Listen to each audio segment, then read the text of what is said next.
Meet Joe Can Do That. Joe Can Do That can fix anything. He can fix your car. He can fix your vacuum cleaner. He can even fix your electrical problems. But do you really want him to? Call Gehringer Mechanical today for all your electrical needs. Joe Can Do That does. At Distinctive Realty by Design, we take a process that's normally stressful and time-consuming and make it smoother, easier, and more enjoyable, not to mention more affordable. A proven process, all the resources, a dream come true. Reinvent your lifestyle with Distinctive Realty by Design. The best part is, we invest in you, from appraisal, staging, and marketing to preparation and moving, while helping to lift the burden from your shoulders. Ready to learn more? Contact us today for a complimentary tour. Thank you. Tired of waiting in long lines for your prescriptions? Well, Professional Pharmacy has the answer, offering you fast, friendly, and free prescription delivery right to your front door. So stop waiting in those long lines and call Professional Pharmacy today. Well, if you don't think that we can, well, think twice. Conveniently located in Pottstown and Pennsburg.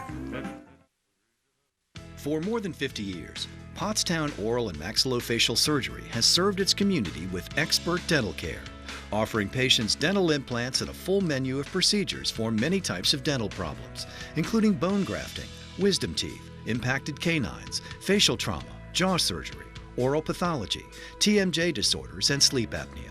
Get the smile you've always wanted. Contact Pottstown Oral and Maxillofacial Surgery today. Hey, Terry Musser here. Doing whatever it takes as always. People ask me, can I still do a cartwheel? I can. But when we work with you, we're not only going to do cartwheels, we're going to bend over backwards.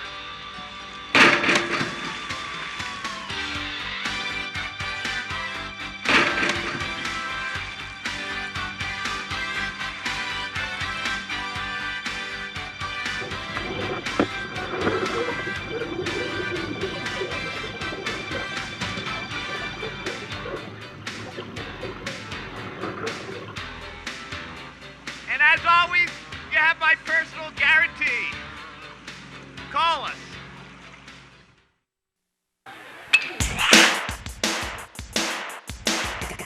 Casper all alone underneath. Oh, Pop, they're going to go at Fowler. He's wide open. Touchdown, Pop.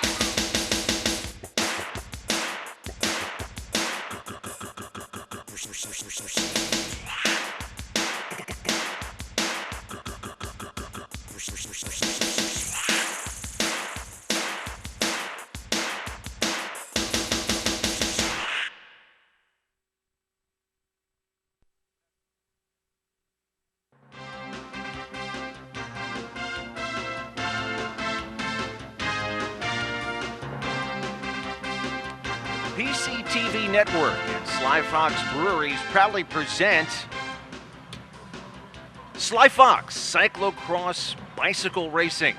From the Circle of Progress and the Sly Fox Breweries, I'm Al Ganoza, joined by Nick Schaefer. Nick, I got to say, this is a learning experience for me. I've seen cycling and I've seen motocross. This is kind of like a blend between that, isn't it? This is. They actually call it the steeplechase of cycling. Cyclocross is a very old sport. It's a very old discipline. It started in Belgium probably 100 years ago. And really it was a sport for the road cyclists to keep their shape over the winter. And what they did was they said, hey, instead of going on the roads, well, the roads in Belgium are mostly pave, dirt, mud, and they just kind of transformed it, moved it into the fields, in the woods. Now, I've seen kids here, and I've seen what look like people who have really been doing this for a while. It looks like we have all levels and ages, don't we? All levels. We have, so at 9 a.m., we start off with our beginners. The USA Cycling is the governing body. What we do is they have their license program. So we start off with beginners, and we're working all the way up to the elite levels. And it looks like we have to be coming from different areas here. At least it looks like the call went out to different states even. Yes, we have. Well, right now we were lucky enough to be included into the PACX, which is the Pennsylvania Cyclocross Series. So it's a statewide series. What they do is they riders accumulate points over the year, and at the end of the year, they have a big ceremony, and you can win the series. Now, the race we're going to have coming up here is the men's elite race. If you Correct. can explain what that entails. So the men's elite race, those are the guys that have been doing it for years. They're the really fast guys. You're going to see, guys that have been doing it. They're going to be in their mid-40s. That are going to be really fast, and they're almost pro level. Let me replay. I don't know if there's any pros that signed up for our men's race, but these are the guys, if there's pros, they're racing against them. They're the guys that are going, these guys are going up against nationally ranked riders, and it's nice that they came to our event. Okay, and then we have a race after that. Yes, we have the single speed race. Okay. So most of these bikes have gears, your standard, they're not the 10 speeds anymore. You're usually looking at a 2x10 or a 1x11. So that's 2 in the front, 1 in the front, or 11 or 10 in the back. Okay. So the single speed race, 1 gear. It's like your old coaster brake without the coaster. So you just go, just freewheel. Yep. I remember those days. Yep. All right, I'll tell you, we have a great day for it. I mean, November, but it feels like October, so it's feeling pretty good now. We'll be back with more after this.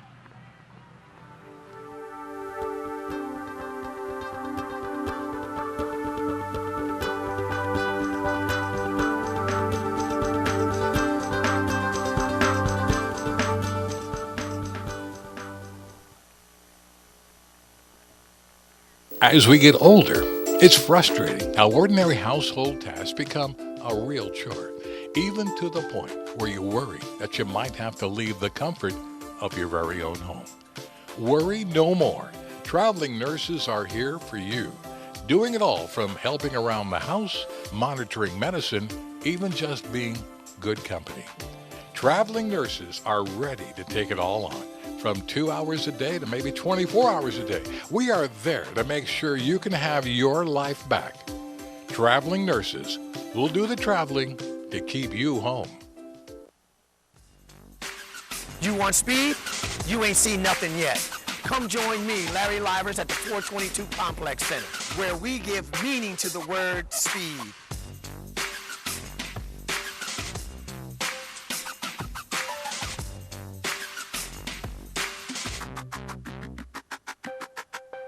We will show you how to run relaxed, smooth, and under control.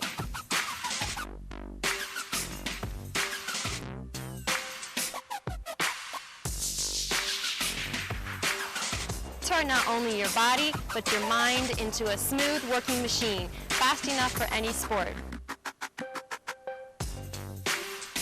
So race to your phone. Give us a call. Performance Spine and Sports Physician is the region's leading provider of spinal and musculoskeletal rehabilitation and pain management, offering 3 convenient locations, 2 physical therapy centers, 2 procedure rooms, 3 electrodiagnostic centers, and even an ultrasound suite. Working closely with your primary care doctor and other local community health providers to give you unparalleled service. Most of the procedures performed are X-ray guided, minimally invasive interventions, and typically only require local anesthetics. They are FDA approved and covered by most health insurance providers and Medicare. Patients are usually able to resume normal activities the very next day, and there is little or no discomfort involved. We are committed to delivering high quality, efficient, and comprehensive treatment in a compassionate and caring environment.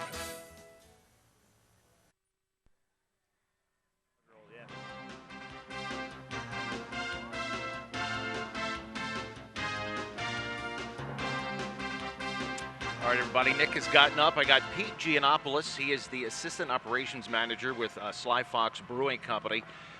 Pete, a couple questions. First of all, we're going to talk about the brewing company, but first, how did you guys get involved in this race? Well, it's kind of a funny story. We had our land surveyed here, and we're trying to see what the value of the property was. And when that happened, we learned that we had a lot more wooded space in the woods here than we originally thought. Todd Palmer out of Virtual Farm, who does our graphics and media out of Phoenixville, he thought it'd be a great idea to have a cyclocross race here. And he was talking with the guys from Bike Sport who supported this event at another event in May in Pittsburgh. And shot it out there, and we said, yeah, okay, I think we can do this. So 2 months later, here we are. I've seen a ton of people here, different ages. How hard was it to get the word out? Whatever you guys did, it looks like it succeeded. Yeah, we're hoping for 200, 250 racers. We really didn't know what to expect out of our first year, and we ended up with 400 or over 400 at the end of registration. So the word got out there. People were excited about it. Fortunately, I think we have a good name involved in throwing events. So people like to come out, and people are now starting to figure out where we are in Pottstown. It's a little bit off the beaten trail, so you kind of have to find it. But once you do, you got a nice little gem, we think. So.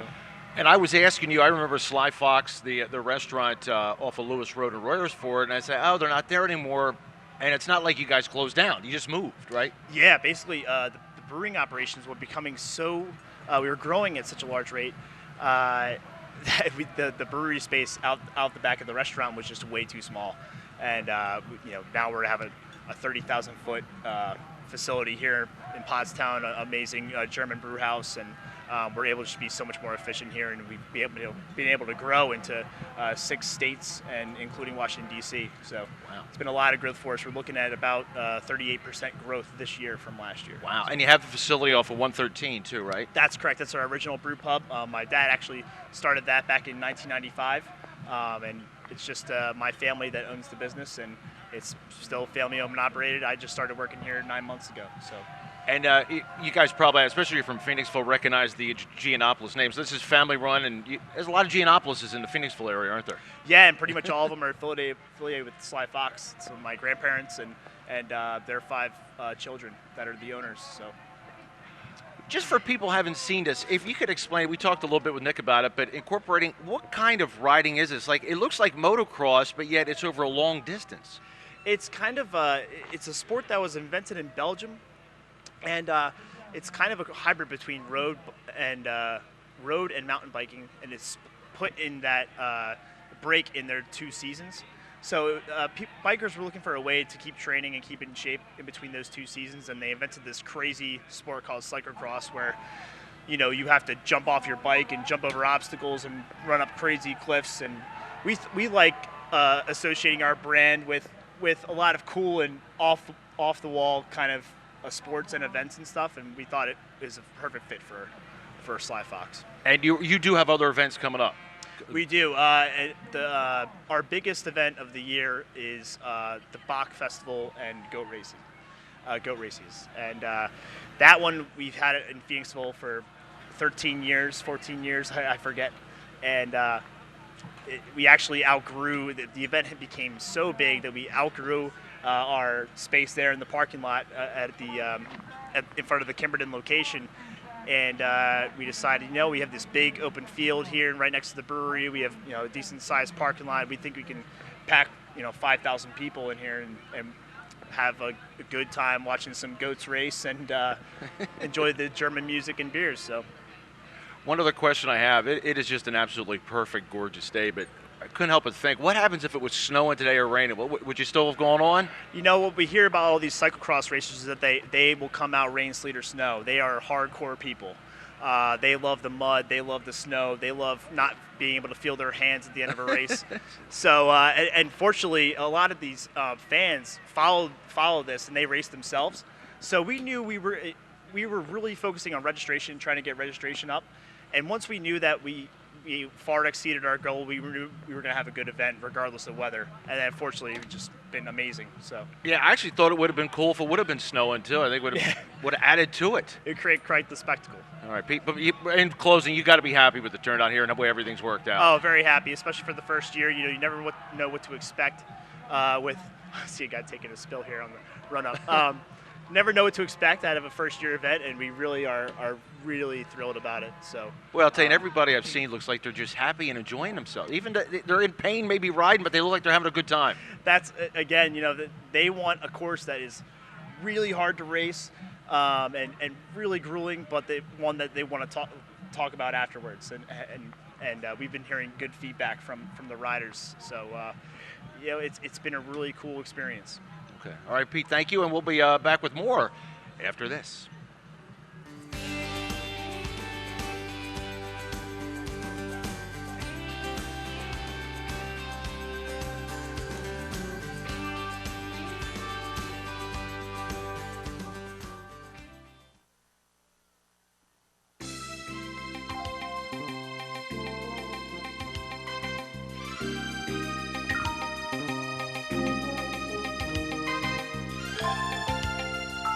Hello, I'm Wayne Klein, President and owner of Klein Transportation, along with my wife Adele. We've been providing passenger transportation since 1957 for students going to Daniel Boone School District and charter business since 1979.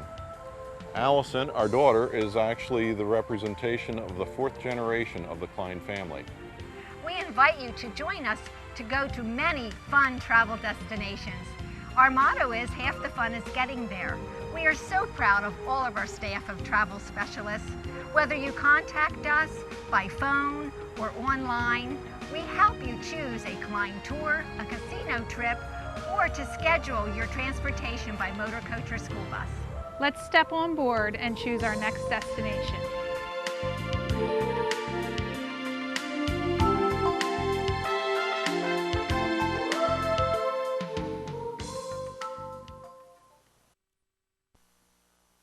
Moshe's Train Stop in Schwenksville has been serving the Tri-County area the finest pizza, cheesesteaks, hoagies, pasta, stromboli, and decadent desserts since 1981.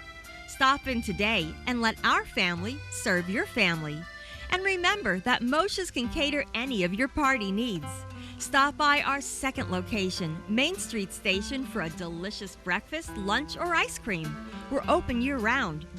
Friend us on Facebook or at www.moshestrainstop.com.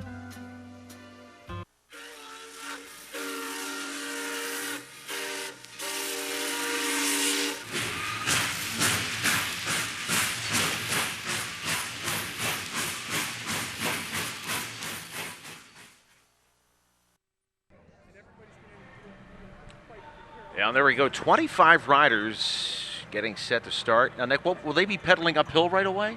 Yeah, so the whole start prologue is up a slight rise. We did that just to kind of space it out before the riders go into the woods. And really, we like to make it a little difficult on the start. You don't want it too easy. So right now you can see, so what these riders do, they all have a call-up order. How we do it for the PACX, the Pennsylvania Cyclocross Series, it's all by the series standings, and then it goes by registration fee. So these guys all kind of stand around, and then they have a call-up list. So the fast guys go to the front, and it filters back. So it's by, you kind of are seeded by how fast you're. Correct. So it starts with the series, and then it will go to the registration. Okay. I think you got a fan out there calling your name. Yeah, I got a lot of fans. Yeah, that's good. Yep. Uh-oh. Yeah. That was a salute. That was the salute. Luckily, that was not on camera. I think it was met with love, though. I could tell. It was, yeah. Okay. There's a lot of love. Yep, there's a lot of love there. Now, is this all guys? This is all men. Okay. Yes. And this is only one category, and this is the elite men. Are they in rows? So is that 3 rows? Yes. So they should be about 8 across. We actually have a grid on the road to give them like a little starting chute. And it looks like they're about to go off pretty soon. Looks like they're doing the last minute checks. Oh, there they go. All right, we are underway. So the start's usually really crucial, especially on a tight course like this. You want to be one of the first guys into the tight tape sections. You want to be you want to ride your own line through those. You don't want to be, having to wait, get stuck behind the traffic. And a lot of times what happens is you'll see like the cattle chutes where, even if like one guy goes down, next thing you know, they're stacking up, riders are stacking up. Okay. So right now there's a little loop in the back that they're doing, and behind the brewery, like I said, just coming home and just kind of filter them out a little bit. And what will happen is they will come down that hill where the camera just was. Now, can they go like 2x2 or 3x3 through some of those areas, or all just solo? It's however many bikes you are comfortable fitting. Okay. So we try to accommodate it to where there's some passing. But the promoters of the race, we like mountain biking. That's why, you look at our course, it's in the woods. There's a lot of off-camber stuff, a lot of roots, rocks, just because we're mountain bikers, we like to ride that stuff. So, but it's fun. I noticed the one part going up the hill looks like, are there stairs or roots or what is that? Those are steps. Okay. So these are the leaders. They're coming down the hill. They're actually going to hit those set of steps. They're going to cross the basin, right through the foxhole, and here we go. So we actually put logs. There's steps there, and you can ride up the side as well. You know, whatever you're comfortable with. Give them the option. It looks like most guys, and from what I've seen, most people decide to get off and jog up or run up. It's pretty steep. You know, the whole purpose, the whole key, the trick to cyclocross is keeping your momentum going. So you'll see guys, and they'll try to ride up that hill just to keep that momentum going, and that way they're not starting running from a standstill. Okay. So they're trying to take the momentum from their bike. This is almost kind of like a biathlon in a way. In a way, yeah. I mean, it's the mix. I'm assuming this is our leader there in the blue. Yeah, but those are our two leaders. Now, a lot of people cheer because I could hear this from these people bring friends, or are these just enthusiasts who like coming out and enjoying the sport? A little bit of both. A little bit of both. You know, we promote heckling. And heckling is a part of the fan base here, and that's just, you know, you're cheering. There's guys out there with you know, megaphones. There's a guy out there with a chainsaw. You know, there's no chain, by the way, but you know, they're just there, and they're just there to hype up the crowd and to hype the racers up. And it is a good feeling when you have that many people cheering for you. It's great. I guess I parked back in the lot, and I heard all this fuss, and I was like, what is all that commotion going on here? And you did get heckled, so you promoted. You got heckled coming in here. So. That's it. Yeah, you have to tough skin sometimes, but you know, everyone knows it's out of love. Yep. And that's what it's all about. Now, at some point, we talked. Some of the slower riders may get lapped. Correct. Will that create some confusion or not? It shouldn't create too much confusion in this race, just because it's one class. You know who's lapped and who's not. Okay. It's going to be pretty easy for the officials. You know, unfortunately, the officials aren't. These guys aren't chipped. You know, this is all done by hand. All the officiating is done by hand. So, yeah, it's but it should be this. Like I said, this should be pretty smooth. So this guy's now going up to our barriers. And these are 15.5-inch tall barriers. You will see some guys ride these. You know, they can bunny hop those. And really, what it comes down to, and the whole gist of cross, is there could be 5 different ways to ride something. It's however makes you the fastest. And each lap, you're saying, is a mile. It's about a mile. Correct. Does it put a lot of stress on the bike? I mean, I'm sure these are bigger tires than, you know, you'd be doing a highway ride, but can they put a little too much stress on the bike sometime or not? They do make cross-specific equipment, and they do beef it up. And you know, some of the things, one of the things that you'll find is the frames are beefed up. You know, they have a different geometry, so the angles are a little bit more relaxed, just to take the pressure off of the frames. And the bigger tires, and really the trick is a lot of these guys are probably running tubulars, which is it's the tube and the tire are all one, and it's actually glued to the rim. And the reason they run them, it's super plush. They can run really low tire pressure. Okay. You know, for your standard road bike, you're looking at 110 psi. These guys are probably riding, well, if they're smart on this course, they're probably riding, I would say 35, 30 to 35. If this was mostly in the field, you would be down into the low 20s. Do you have any blowouts ever or not?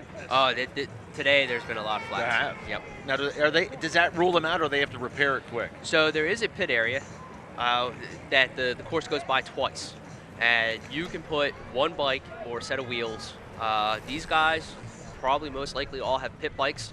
They probably have someone working the pit for them. So what's going to happen is they come into that pit, they're going to have a helper with their bike already, and they're just going to basically hand them that bike. They're going to get off, they're going to start running, they're going to hand that bike off, grab that other bike, and run and hop on and then go. And usually, if you're good, you can hopefully lose only a second or two. Oh, jeez. Yes. I guess if you're an avid biker, you got to be pretty skilled at changing your own tire too, right? True. Yeah. Yes. You should be. Yeah. So the leader, he's going down to the foxhole again. And so he's on his second lap now. Yep. So you can see he's trying to ride. He rode up probably a good third of that way just to keep that momentum. And you'll see how they're hopping off. They're not totally coming to a stop. Now, Nick, you're going to be doing this race. In fact, you've probably done this course. You designed it. What does it feel like? You're riding. Is it weird getting your legs to run up that hill? Then is it tough? It could be a little awkward, and it's a little scary because you're going faster than you normally would run. You know, and the trick is, like I said, you know, it's keeping that momentum. You know, when you're hopping off on the bike, it's keeping that momentum.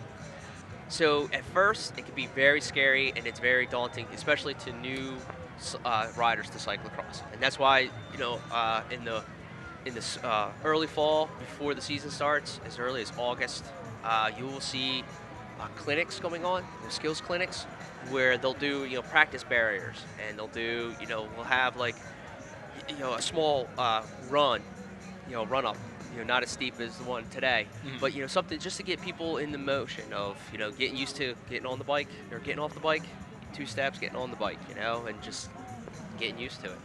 Because I used to do some biking and run. I know as soon as you get off that bike, then it's like your legs feel weird. Yeah. And really, so the big thing with cyclocross, it really, over the last probably 10 years, the science has gone into it, and really, you know, everyone used to say that it was all about just going all out, you know, and it is, but it's also finding like a high level, a high intensity level, and maintaining that, you know, for 60 minutes. You know, you can go all out, but, you know, you have 60 minutes, you know, and there was you know, when you do these races, so how they time these races is 1 hour. The officials are actually, they're clocking every lap of the leader, and they're saying, okay, he's doing, you know, in 5 minutes.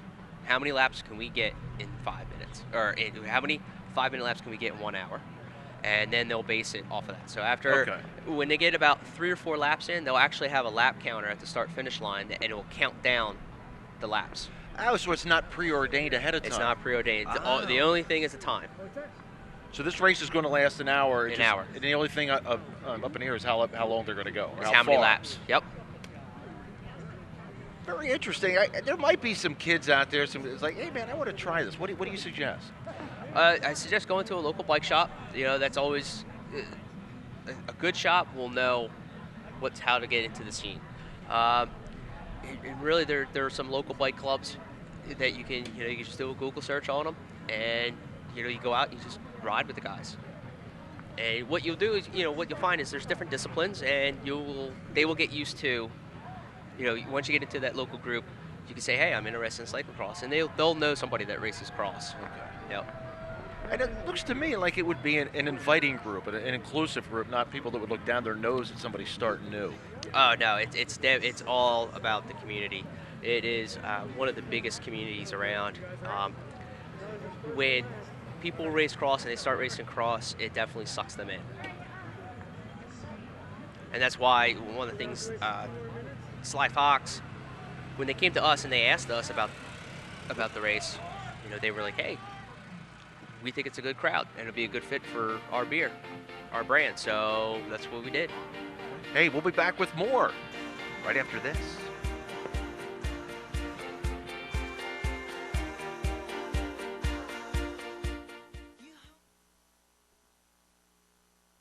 Just down the street, there's a hardware store with great tools, products, and expert advice.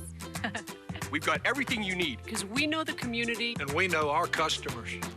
So next time you have a home improvement project, drop by your local True Value hardware store.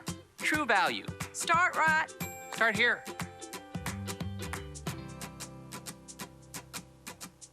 Your True Value expert is A.D. Moyer in Gilbertsville and Pottstown. On the web at admoyer.com. Hey, there's our train. I knew I heard that. That's a steam train, right? I do believe it's a steam train, a recommissioned steam train that they shuttle passengers. I don't know. I know it starts in Pottstown. I don't know where it ends. Is that our leader? That is our leader. He looks pretty straight. Looks like he's got a pretty good cushion there. And you know, this is a Richard Sachs guy. This is a team from New England, and they have always been a super strong, dominant team in cross. And actually, they don't have any other teams. They don't do any other disciplines except for cyclocross. It's Richard Sachs is actually a guy who makes custom bike frames up in New England, I do believe in the Massachusetts, or at least that's where he was. But he makes some of the best bikes in the country, hand built. And actually, I know the wait list, I do believe, is about 8 years for one of those bikes. Wow. Yes. I will say too that most of these guys, he's actually on a steel bike, which is a very old school material for bikes. Most of these guys are going to be on carbon, some sort of mass production carbon bike. Real good bikes like that. What are we Yep. talking price-wise? You can get crazy, and you could probably easily drop 8,000. Okay. And that's going crazy. That the guy who was the leader, he looks like he's a younger kid. Some of these guys look they might be in their 30s and 40s. Yep. So, the great thing about the elite class is it's open. So there's the governing body, USAC. They have different categories, and it's just a matter of what category you're in. But you could be 50, but if you feel like you can still hang, you can go in. So most of these guys are probably going to be, they're all going to be over the age of 19. And they're going to be 19, like I said, all the way through to probably their 40s. Usually when the guys hit their 40s, their early 40s, they jump into the 45 plus class. Okay. So there is a class for geezers like myself and you in the 45. There is. There's the Masters races start at 55, so it's a 10-year breakdown. So 35, 45, 55. Okay. And then even some of the bigger races, they might even break it down in more, depending on. So like if you go to nationals, there's like a 60 plus, and then you could just make a smaller field, unfortunately. Now, for some of these guys that are elites, can they make a living out of this, or do they have to have some other thing to supplement their income? The guys here probably have a full-time job, or at least a part-time job. Okay. I don't know the rider on the front right now, personally, or don't know anything about him, but I can probably guess that he works part-time. I mean, he might even have a full-time job, but most of them are probably gonna have full-time jobs. So they have a busy day. Busy day. The other draw to cyclocross is it's an hour, so you're not training for a 80-mile, 100-mile road race where you have to put time. It's a short, intense hour. So most of these workouts you can squeeze in after work. So you won't train like 2-3 hours a night then for this and then taper, or 2 would be the max at the beginning of the season, and then they'll custom tailor it. A lot of these guys, they have their fitness from the summer seasons, from the summer road or the summer mountain bike season. So really, what they'll probably do, the smart ones. Yep. All right, hold that thought, Nick. We're going to take another break. We'll be right back.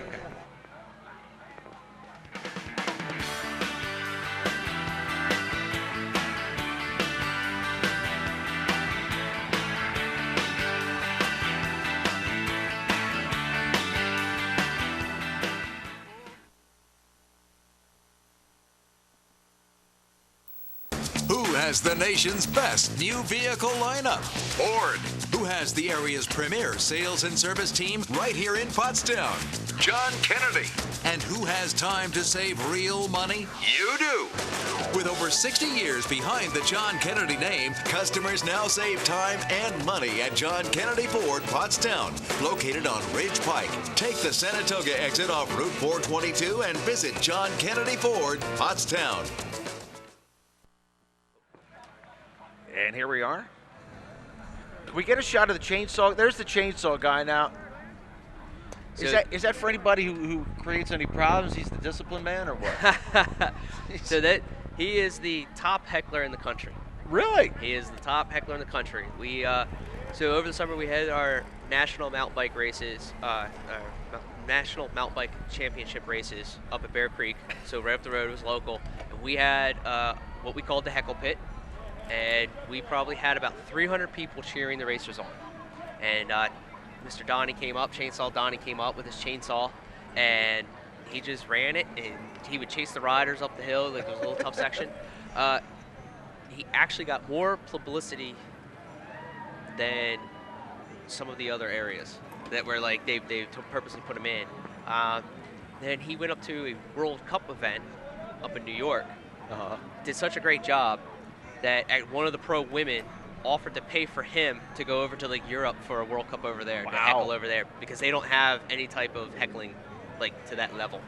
And it's Chainsaw Donnie. Chainsaw Donnie. Where's he from? Do you- He's from up above the Williamsport area. Okay. Yep. So yeah, it can get pretty loud, and like I said, it just brings this energy. You know that hill is pretty tough, and when these guys with the shorter lap, you're looking at these guys are probably going to do 10 laps. So that's 10 times up that hill. Wow. So as much energy as those guys heckling can give to them, the better off. So you love that? Oh, it's great. Yeah. You got to ham it up for the crowd. It's all about the crowd. Yeah, these guys, they don't get cold at all. I guess they probably get hot. Does the wind hit them at all? They probably get some of the wind on the road, maybe some of these open sections. Today isn't too bad. But yeah, the wind will affect them. It's not really so much as the cold. With the sun shining like it is, these guys are going to get hot. I mean, these guys, their heart rates are pegged. They are, doing, their heart's going at like 180, 190 beats per second, or beats per minute. The wind comes to the factor is it's energy that you're wasting.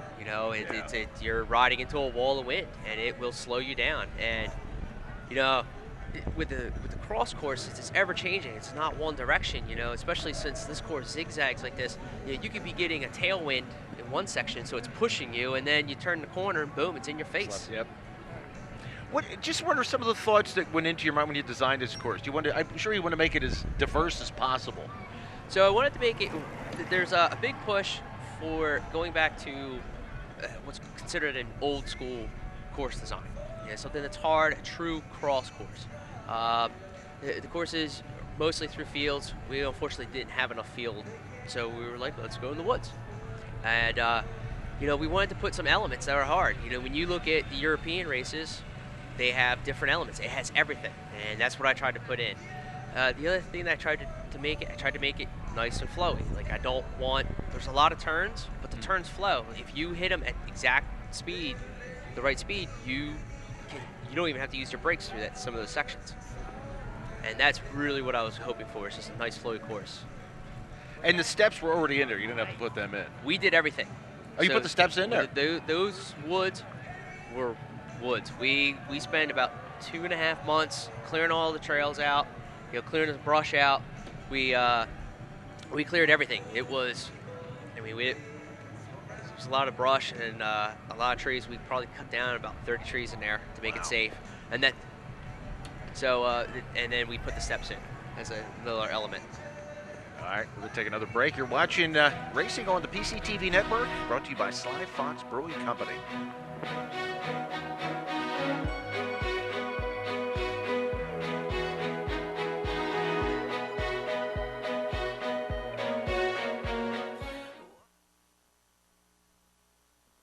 An orthopedic institute is more than a name. It's a unique care model based on quality and compassion. Decades devoted to research and clinical trials, the development of new surgical techniques, and physicians who outperform the field. What you get from our institute is more options and more answers. For your orthopedic care, think Rothman first. New office and 7-day urgent care now open in Limerick. All right, Nick, as we watch the racers, one thing I was thinking of, I have not seen these guys drink water yet, and you think they got to be losing some fluids. They are, even though it's a little chilly, they are sweating, but the general rule across is you don't take a bottle. Wow. You only see bottle cages on these bikes if it's really hot. Okay. Some of the early September races where it can still reach into the 80s, you'll see guys taking water bottles. There's a rule in cross. It's called a hand up.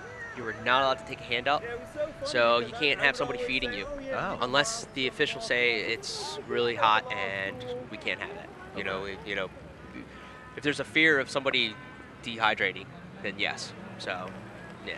But generally, protocol, like in a race like this, somebody's not going to have a water bottle. Someone's not going to have a water bottle. They will get heckled. Aha. Yes. Okay. Yeah. So they will be prime choice meat for the heckle pit if they have a water bottle. So the heckle pit, that's where Chainsaw Donnie is. That's considered the heckle pit. This is our heckle pit. We call it the foxhole. And you know, we just made it so that people could, you know, I wanted people to go real slow by them and just, yeah. Plus, the people can access the beer tent, the beer garden, pretty easily. Yeah, with Sly Fox beer. With Sly Fox beer. Just a gorgeous day out here. We are off the Circle of Progress, right toward the airport, and where Sly Fox Brewing Company main headquarters is. And just gorgeous area back here, and as you can see, nice woods, and just a perfect day for it. A lot of good, nice, spirited people out here, and reminds me. I'll tell you, it reminds me a lot of the Pottstown Rumble volleyball, because it's a good crowd out here, and that's the first thing I'm going to thought of. Like, wow, this is a great event and a lot of good folks. Yeah, you know, cyclocross brings, you know, everyone has like a common goal and a common interest in here, and that's just to ride their bikes and have fun doing cross. And you know, the community is what makes it. You know, if the community wasn't there, then you know, it wouldn't be as fun. It just wouldn't. You know, it's what brings people together. It really does. Yeah, because everybody seems to be. I don't see any grumpos out here like, get out of my face, I hate you. No, you never see that. You know, as intoxicated as somebody might get, there's still, you know, we have one rule, and it's don't be a jerk, and you know, people will abide by that. Yeah, I have not seen anybody violate that rule. Yeah. No, it's a good crowd. You know, and you know, the great thing about cross too is everybody loves to race. You know, and it's that spirit of racing, you know, that they get into. And next thing you know, like, you know, they could be that competition spirit in them. You know, and you could elbow someone in a race, put them in a tree, or put them into the tape. What's called putting them in the tape. You know, you knock them off course a little bit, and then you'll see them having a beer afterwards. Okay, so that does happen. It does happen. Yeah, it can get physical. Because some of those areas are a little tight. A little tight. You know, and you know on TV you can't really see the terrain either. Like this isn't smooth. You know, these guys, this is pretty bumpy. It's shaky, and there's roots and some rocks and some holes, and you know, it's not smooth. And even in the grass here, you know, it's not smooth. It's bumpy. You know, you're rattling, and you know, people can just you know, get a little off camber, and you know, you're trying to pass somebody and lose a wheel, and next thing you know, you're touching handlebars. Now, Nick, you're going to be racing after this.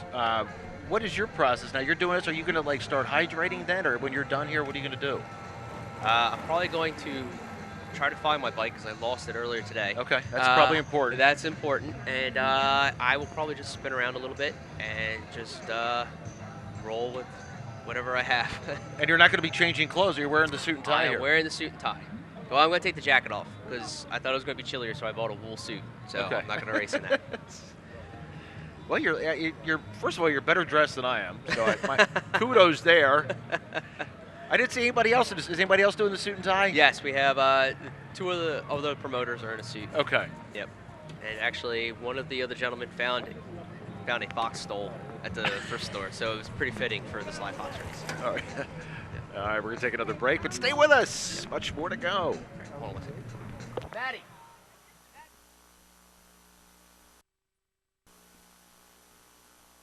I want a professional heating company with heating and cooling service plans. A company that considers my needs. I want the security of price protection plans. Along with 24-hour emergency service and heating oil delivery. I want comfort.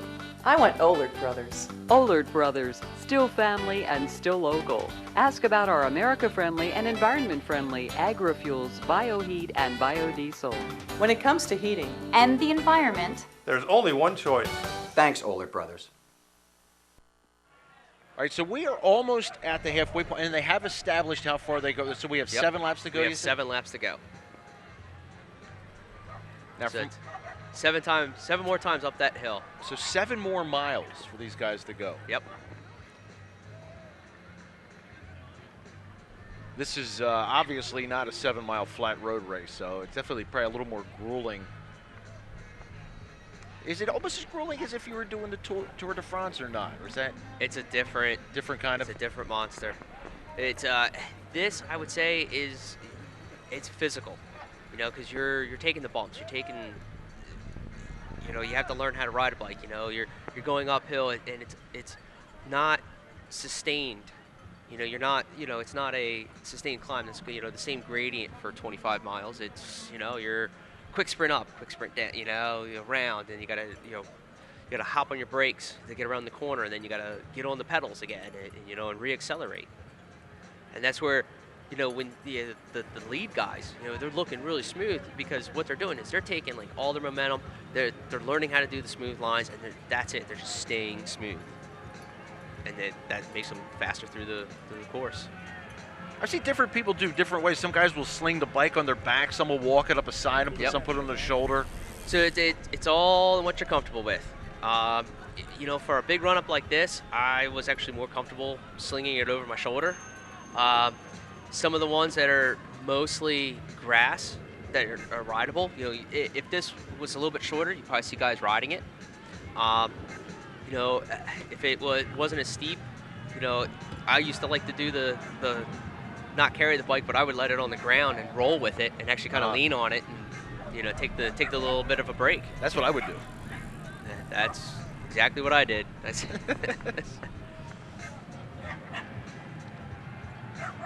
So that's part of the heckling too that you see. What he did was they put $1 into the route, so it's like a little, a little pre. So I'm glad to see people are starting to do the dollars and things like that. I wouldn't pass it up either. No, definitely not. Hey, $1's a dollar. $1 is a dollar. I wondered what he was picking up there. Now, does anybody throw 10s out there or not? Probably not. I have yet to see a 10. Okay. But I would definitely stop. I would take somebody out for a $10. Oh, you betcha. I would hop the fence. Yeah. There's another one. Yeah, there's another $1 going. See who spots it. Does he get it? Oh, yeah. Oh! Good job. So you can see the look on these riders' faces, that hill is starting to wear on them. And, what's funny is these guys went out really fast, and they're used to, some faster courses, and they're definitely going to slow down. You're going to see some hurting faces and some hurting guys. All right, take another break here. You are watching Cyclocross on the PCTV network.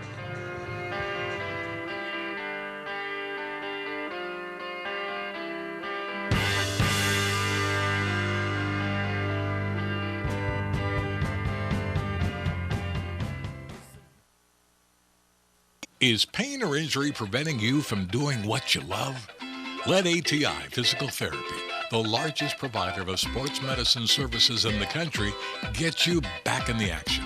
The energetic and motivating team at ATI provides individualized treatment plans designed to reduce pain, improve mobility, and prevent future injuries. But it isn't just about the treatment. It's about the whole experience.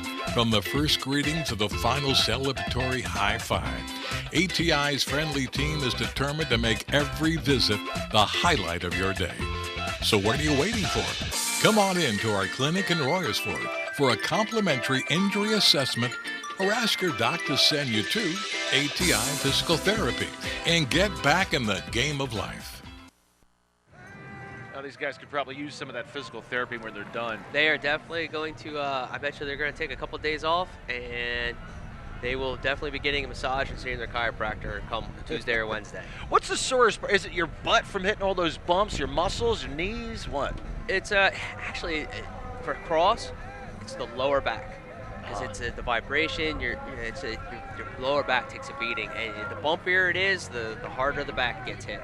And you're hunched over, too. And you're hunched over, and people don't realize it, but one of the main muscles that powers the bike actually starts in the back and goes down to the bottom, the back of the quad. We have a rider trying to ride the run up here. He's kind of cheating. He isn't on a mountain bike. Is he getting heckled now because he fell? He's getting heckled because he fell. Yep. Yeah. He almost made it, though. Almost made it. Now, you said that's cheating. Why? Because he was going side to side? No, he was actually on a mountain bike. So he wasn't on a true cyclocross bike. Okay. What I saw him earlier, he probably had a flat, but he doesn't have a pit bike, spare cyclocross bike. So he has his mountain bike, which it's legal. It's perfectly legal. But it's always funny to heckle the guy on the mountain bike. Okay. Yep. Will that slow him down using a mountain bike? Yes, it will. Yeah, the mountain bike, people don't really realize when they get into cross, they might be a mountain biker, and they get into cross, and they'll go do their first cross race on a mountain bike, and they're like, oh, that was tough, it was hard. The mountain bike is a little bit heavier, it's more cushion, it's a thicker tire, and when you hit like these open sections, it just sucks the energy out of you. Yep. Now, the race you're running, it's only one speed, right? Single speed, yes. Single speed. Is that much different from these bikes? Yeah, so these bikes will probably have like a 2 gears on the front, or two or 1 gears on the front, and then they'll have a 10 or 11 geared sprocket in the back. And he looks like he's in pain. Yep, he's starting to hit the wall. And this is what happens. You feel good in the first half of the race, but you go hard, but you gotta pace yourself. One of the new things that you'll see on these bikes is these bikes are starting to come with disc brakes now. So no more regular. They used to come with like a cantilever brake, brake pad, and that was the traditional brake method.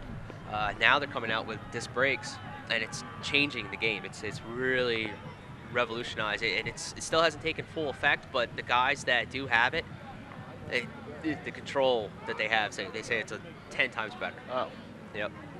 It's not with a 1 gear where you have to kick back with your feet. No, luckily we don't have that. That would I would probably be braking all the time then. Yeah, I hate those. Yeah. Now, last time are they pointing at the dollar on the? Yeah, I think they're pointing at the dollar that's on the ground. But I think as the race goes on. Oh yeah, what do they do with the fire kettles there? Yeah, so we didn't know how cold it was going to be, so Sly Fox actually got a permit to have some burning barrels, just in case if it was cold, we would try to keep people warm. I like that. I like the smell of burning leaves too and stuff in the fall. Yep, it's fall. Makes it fall. It's once again Sly Fox Brewing Company bringing you what are we going to call it? The first ever? First annual. Yeah, first annual? Call it the first annual. Now, next year, what do you do? You think you're going to keep the same kind of course? You're going to do a little imagination or what? No, we're going to do some imagination. Okay. Amazingly enough, we pulled this off in 3 months. And, most of the races have about a year to prepare. Yeah. 8 months to really focus in and hone on. So, yeah, I already have it in my head of the changes that I want to make. And I think with the first year event, I think it's a great success, and I think Sly Fox is definitely going to be on board. Wow, yeah, kudos to you guys, because I'm amazed you did this in 3 months. It's not easy organizing stuff. No, it was a learning curve too, because none of us had ever really fully promoted our own race, so we had a lot of learning curve. All right, we got probably about 5 or 6 more laps to go. Yep, 5 laps. 5 laps. We'll be back after this.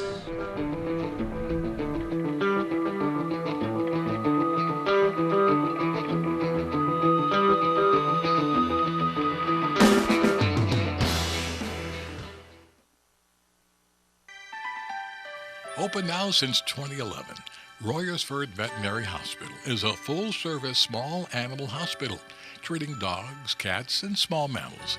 Dr. Namola has 16 years of experience in the veterinary field.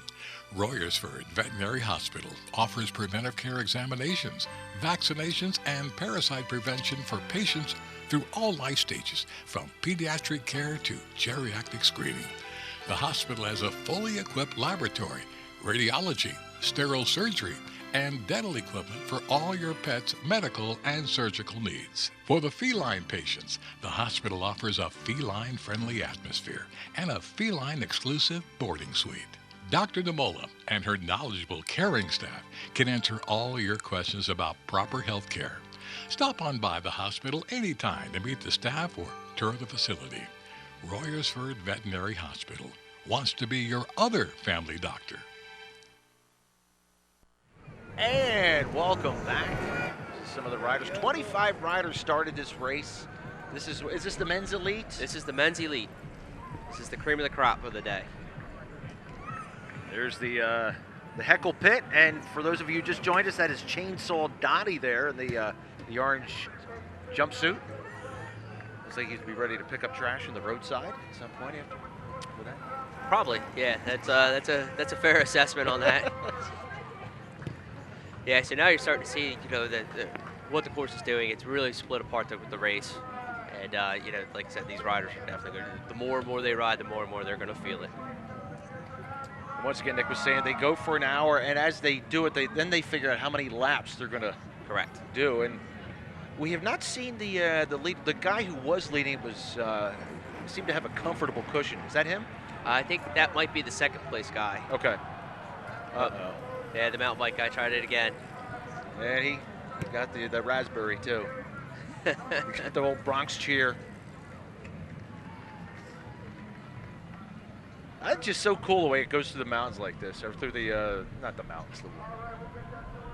So yeah, that's really, when that was full of woods, I saw it. It just the race had to be there. I thought it would just be an excellent backdrop, and it's worked out really well. I'm really happy with everything. Oh, nice. That's hey, a Nick, $5. I'll be back. Okay, you're gonna get that $5? Oh, you can't pass that $5 up. It's killing me. Come on. Someone's got to take it. There. What is it? Is it pride or what? A lot of it, it is a lot of pride. A lot of guys, they're so focused and they're so, they're just looking ahead, and that's it. They're just head down. They're not paying attention to anything else except for going up, finishing the climb. And I don't know. I would have taken a 5. Oh, you betcha. That's actually, I think, the biggest nomination I've ever seen on a race. Come on, somebody's got to get Abe. Come on. Oh, looks like we got Evel Knievel out, of course, too. Yeah, and I thought he was dead, but apparently not. No, he's just crazier than ever. Yeah. I do believe he's probably going to be doing the single speed race. Oh, here we go. Yeah. So Oh, right. There's my it. man. That's it. There you go. That was Eric Mitchell. Okay. I figured I knew he was going to take 5. Well, I have more respect for him. He didn't pass it up. Yeah. I just stooped down to pick up a quarter if I saw it. Now, Eric is actually our other announcer. Oh, so he'll be up here? He'll be here, yep. So he'll be announcing with you during my race. I was going to say, you guys have all easy to pronounce names. Your last name is Schaefer. We had a Nick Green, or Derek Green. Derek Green, Yep. Mitchell. But Giannopoulos, that's a little tough. That's a little tough, yep. Yeah. But, they have a tough name, but they own a brewery. Yes. So, I can't complain about that. And I have Ganosa, so I can't complain about tough names. Yeah. As well. Everybody always misses that one up. Well, how do you think about our poor guy that's doing the awards? What's his name? Topher. Oh. But he's looking at the names, and he's like, how do you pronounce this? Oh, okay. Oh, I see what you're saying. Yep. So yeah. Good. Better him than us. Yeah. Exactly. Like Topher Grace, the actor. Correct. Yep. All right. Hey, we'll be back. We got probably a couple laps. We got about 15 more minutes to go or so. Yeah, about 15. So it should be a good finish. Stay with us.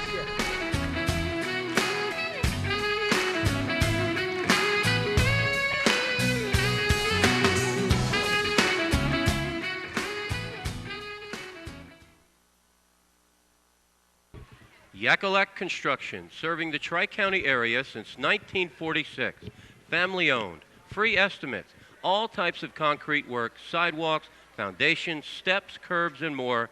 Professional service and quality. Give them a call, 610-323-8134. You're watching Cyclocross. Sly Fox Brewing Company and the PCTV Network bringing you today's event, the first annual, and I'm sitting with Nick, and Nick is the course designer, I guess I could say, right? Yep. Nick Schaefer, course designer. Head designer. And how did you get into that? How did you get roped into this whole thing? I shouldn't say roped in. It was almost, yes. Okay. No. Okay. I helped my father promote cross races about 10 years ago. When we first started racing cross, we got into promoting another local race and just helping out with that. And then I used to run a local clinic, so I was always putting up courses for that, and having like a little mock race. And when you start you start racing, you find that it's fun. You start racing, and then like I know, like I was sitting in my office. The first year I raced cross, I was sitting in my office in some boring meeting, and I looked out and I could just see like a line around a bush, and and that's all it took. And so now like when you think about a cross race, you just think about stuff that's cool, stuff kind of weaves in and out. And how I did that, I don't know. And how long did it take you to set this up? It took about, I would say, 2.5 days to do the total setup. And then, you have your setup, and then you go out and you got to ride it a couple times just to kind of nail down, like, is this an odd corner? Is this just an odd corner, or is this like just a bad corner? Mm-hmm. Because there's.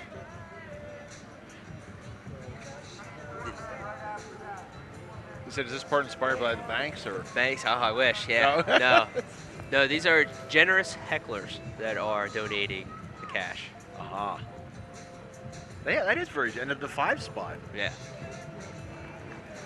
If he does put a 10 up there, I am getting up off this seat. I don't blame you. We might be racing each other over for that 10 spot. Will they be doing that during your race too, or not? The shenanigans during the single speed. See, these guys are legit racers. The single speed's a lot more fun, and that's the relaxed race. You're gonna see some shenanigans. Happening. No one in the single speed race would pass up a 5 spot. Yeah, I will say that. And do you know about how many racers do you think will be in that race, the next one coming? It's actually pretty big. We had a big turnout for the single speed race. I think we had close to 40 registered, and for the single speed race, that's huge. Yeah.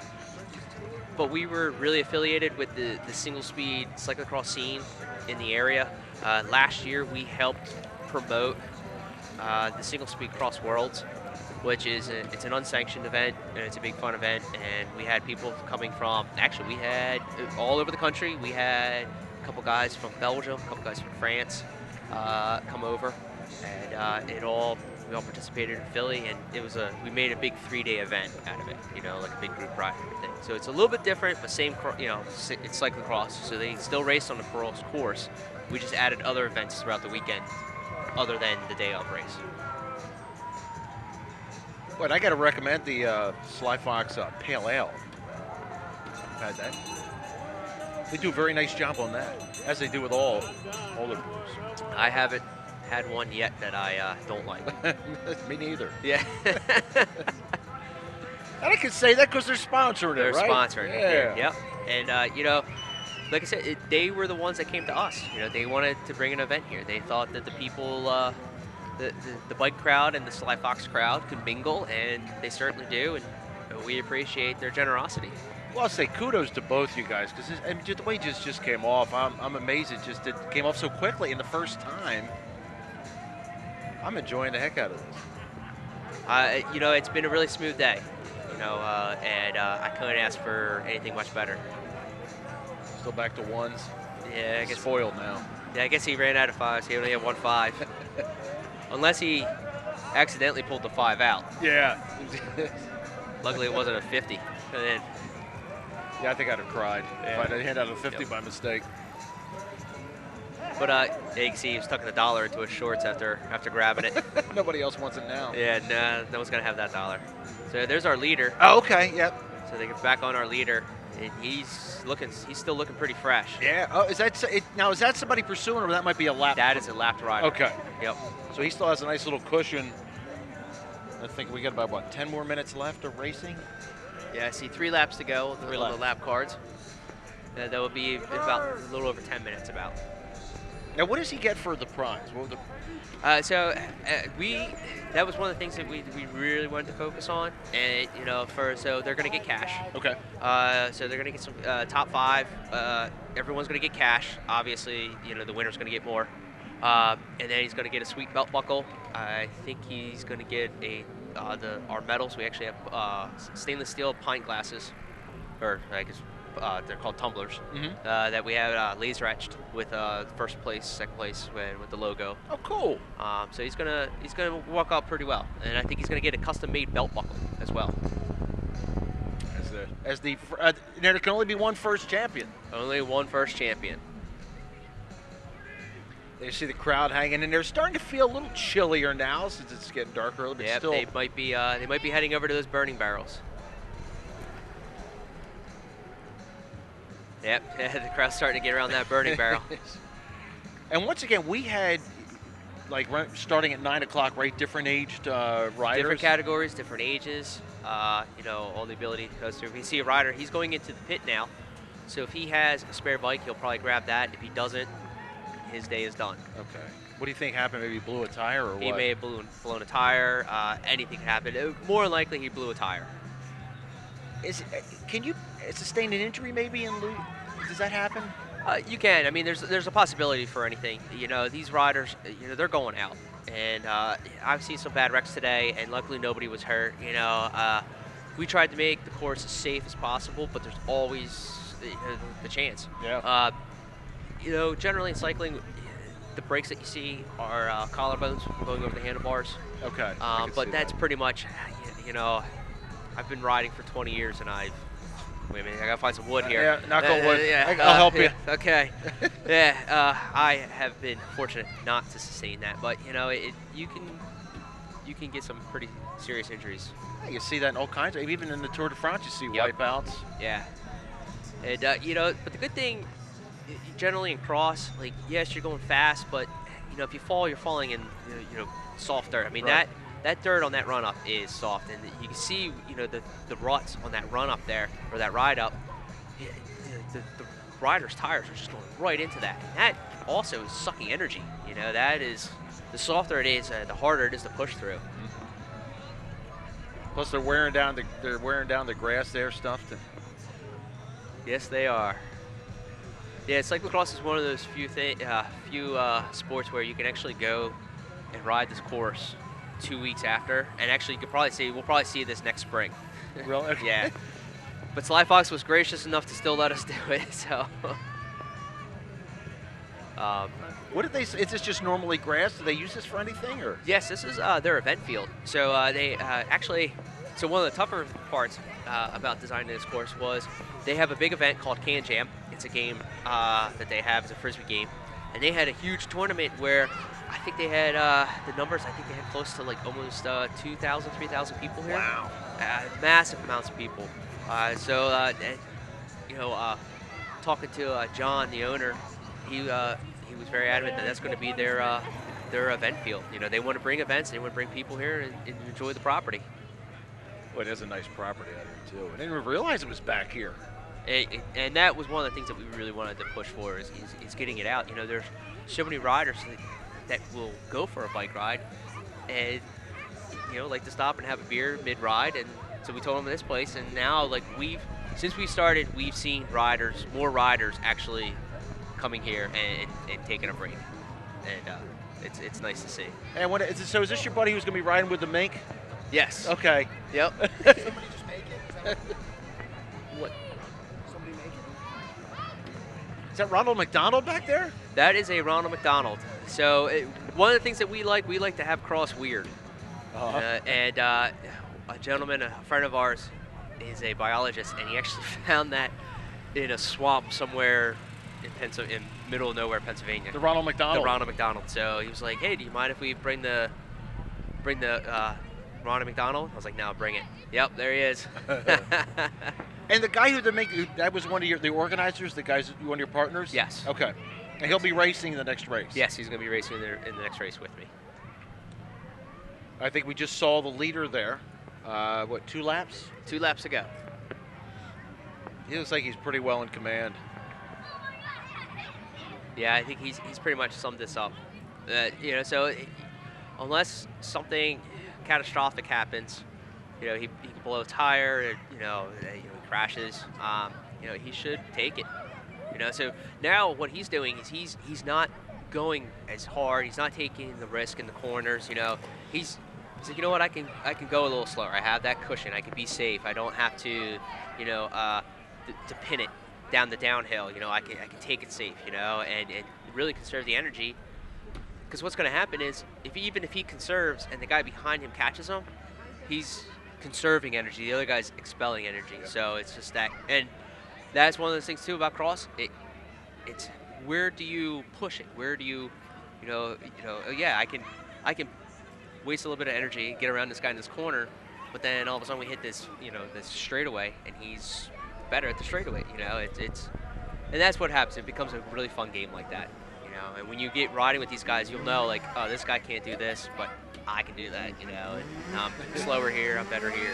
So, yep, it goes. It's fun. Now, what team were you saying he's from? The guy who's the leader? He's from the Richard Sachs team, which is based in New England. Are there a couple Richard Sachs racers in this race, or no? It's just the one that you I've noticed? only seen the one. Okay. Because I've seen a couple guys with blue shirts, but that doesn't mean they're the same team. Yeah. But he's the only one I've seen so far. They do have a huge team, and they usually do have a big presence. Now, do they get sponsored? You see some of these guys with like shorts that says one thing or another. Does sponsorship help like that? Oh yes, big time. Okay. Some of these, even like on a local level, which we race at, just having a shop behind you, and you're basically a bull. You're a showcase, you're a showpiece, you're an advertising tool for them, and what they're doing is they're helping you. A lot of times, these guys are, the sponsorship money goes towards, clothing, helmets, just if you get the gear, sometimes they get a bike thrown their way. The really good guys actually get their travel paid for them. Wow. Can you make a living at it? Yeah, it's a tough living, but if it's a passion, it's a passion. You can go for it, and you can be supported. It's nice to have a thing you love and a hobby that people pay you for. Exactly. Exactly.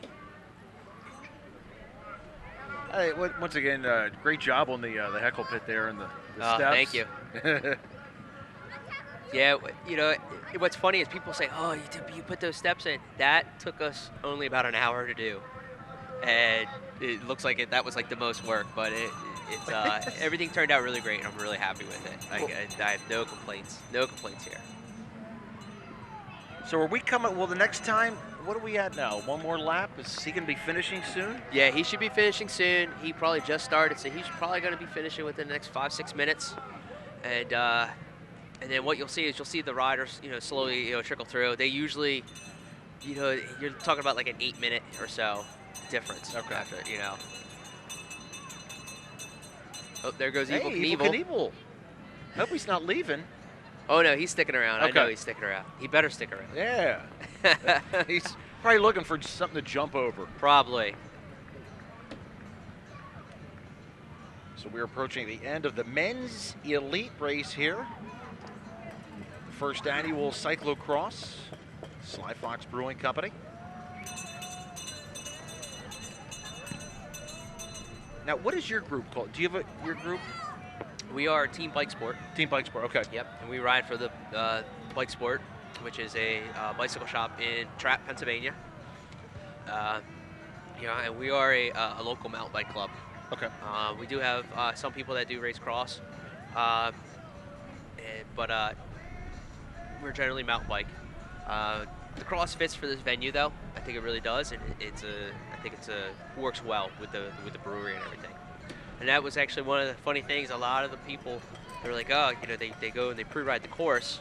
We told everyone to ride it this morning. Like, you got to get 2 laps in before you start the race, because we don't want any shenanigans.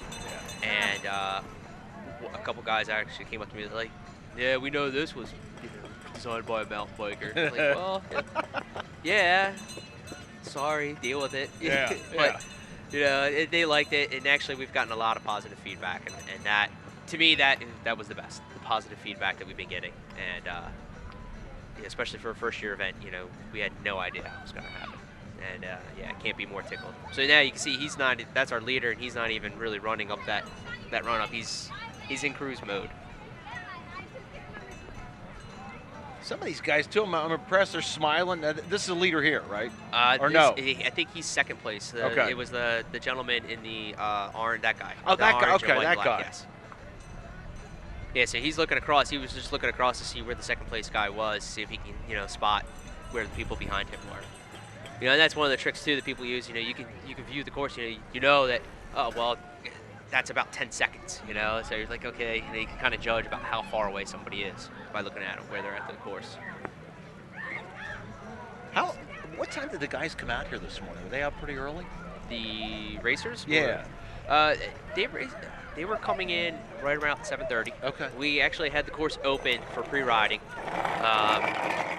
at 8 a.m. Yeah. Like I said, we really wanted everyone to ride the course.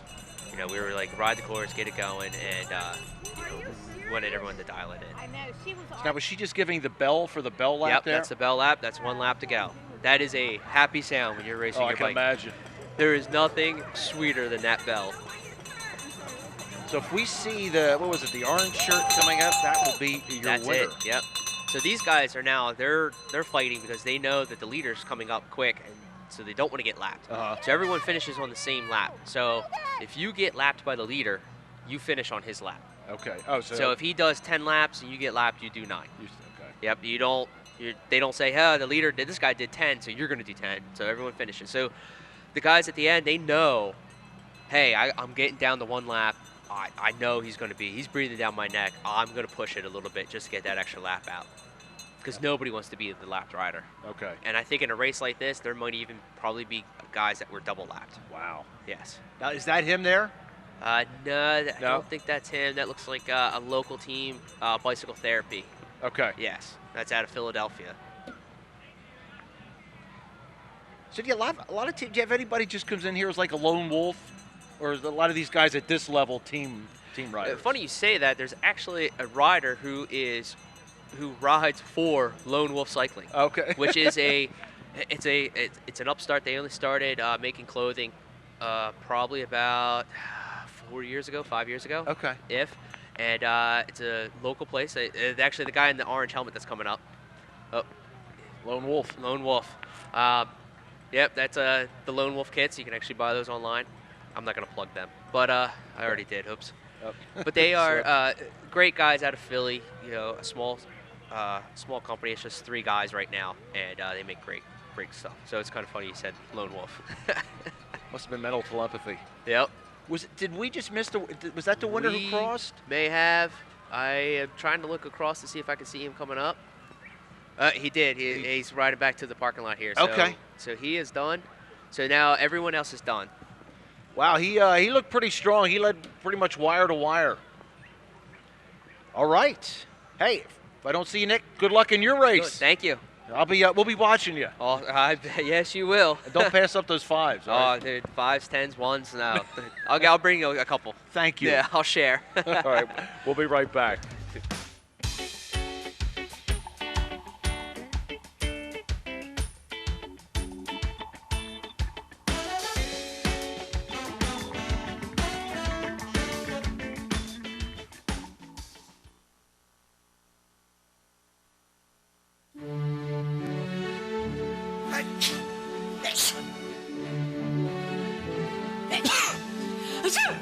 Allergies? Carpet One Floor and Home just made carpet installation healthier. Our new Healthier Living installation minimizes dust, mold, and allergens. Better than home centers, it's antimicrobial, hypoallergenic, simply cleaner. Breathe easier. You'll love it. A healthier installation exclusively at Carpet One Floor and Home. Beautiful. Made affordable.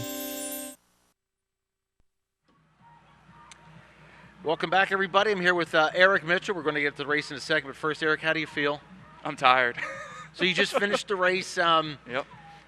What do you think? Do you like the course? It's a great course. It's got a lot of everything, and the wood sections are really, it's technical. It's steep, it's hard, it's fast. You really, more mentally than anything, you have to pay attention. Okay. So now explain the race we have coming up now. Well, it's the single speed race. So unlike a normal bicycle, these bikes don't have any gears. So there's just one gear on their bicycle, so they can't shift or anything. So basically, you're stuck with whatever gear you choose, and that's, if you're going downhill, sometimes you just coast because you can't pedal fast enough, and if you're going uphill, you might have to run or ride really hard because you can't kind of spin those gears enough. So what, you choose the gear you want ahead of time, or just? Yeah, pretty much everybody kind of rides a similar gear ratio, but yeah, you swap out like the cog or the chainring on the front, and just, you're stuck with one gear the whole time. Now this race coming up more about fun. These guys. Yeah, you'll see. I'm sure somebody will be out there in a tutu. People usually wear suits. It's crazy. People dress in costumes. They have a lot of fun. It's all about fun. What'd you think of the heckle pit? On the run, that was pretty crazy. To have like 2 or 3 deep that whole run-up was wild. Okay. That was pretty cool, yeah. And you took the 5, right? Yeah, somebody had a $5 bill. I think Wow. I might have bumped the camera. They were like right in front of the camera with a $5 bill, and I went for it. Yeah, You because know? a couple of people were passing that up. I can't Yeah. understand that. No, I mean, a few guys will make some money at the front end of the race, but for the rest of us, I mean, we're just out here having fun. And I mean, $5, that's a beer or two. Yeah, heck, $1 is good. Yeah, I was more than happy when I saw that one. Hey, real quick, what team are you with? I ride for SpinTech, presented by Bluebell Wealth Management. So. And how'd you get affiliated with the team? What? Actually, just a friend of mine out of the Spring City area. So a lot of us, like Spring City, Royersford, Phoenixville, we just kind of were riding together and decided we'll form a small little team. And this is our, I think, 3rd year as a team, and our 1st year with Bluebell Wealth Management. And you've been doing? How long have you been doing this? This is either my 6th or 7th year doing cyclocross. Yeah. And before that, did you do biking? No, actually, no. Cyclocross kind of got me started into cycling. My dad raced when I was a kid, and he did some cyclocross and raced on the road. But when I was in college, I kept coming to the races and decided to do one time and got hooked. Ah. So, yeah. So your dad used to race back in the day? Yeah, I mean, he still does occasionally. He's a bit older, so he races with, like, the 55-plus guys nowadays. But unfortunately, he's in I don't feel too bad for him. He's in Colorado this weekend, so he wasn't here today. But you think maybe he'll do it next year? Yeah, and actually, to give her credit, my mom was here today. She did the women's race. Really? Yeah, Nice. yeah, she did the women's 45-plus. So here we go. We're starting out. And what was your strategy at the start? Well, I mean, getting through these first couple of corners, it gets really tricky when you get behind the brewery. So my idea was just to get kind of as close to the front as I could and make sure there's nobody around you so that nobody kind of gets in your way. Because when you zip behind the brewery, the course really kind of twists and turns, and it's really tight. And yeah, that's kind of the general strategy. All right, we're going to take a quick break and be back. This is a 40-minute race this time, and single gear, single speed. Single speed, yep. All right, we'll be right back.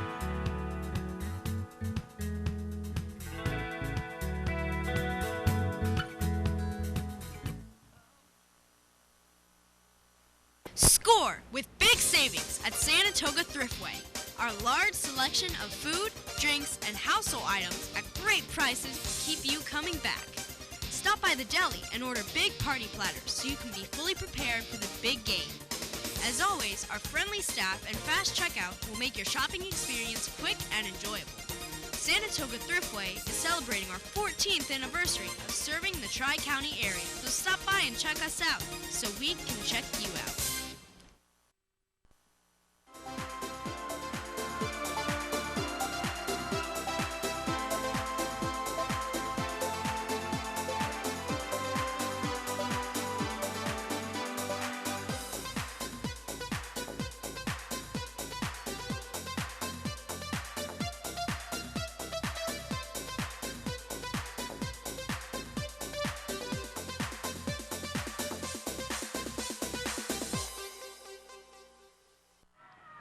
I got to say real quick before we finish, I have gotten 2 cars from Piazza Honda. I love that place and very happy with them. And Eric, so who won the last race?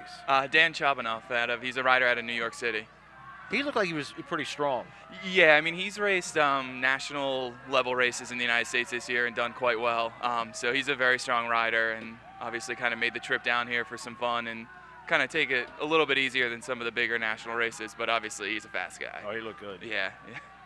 Now we saw, so there are women and men in this race. Yes, in the single speed race, all the genders race together. Yeah, so men and women, and it's just 40 minutes of fun for all of these riders. And I saw somebody in a dress already. I mean, people wear costumes. It's quite crazy.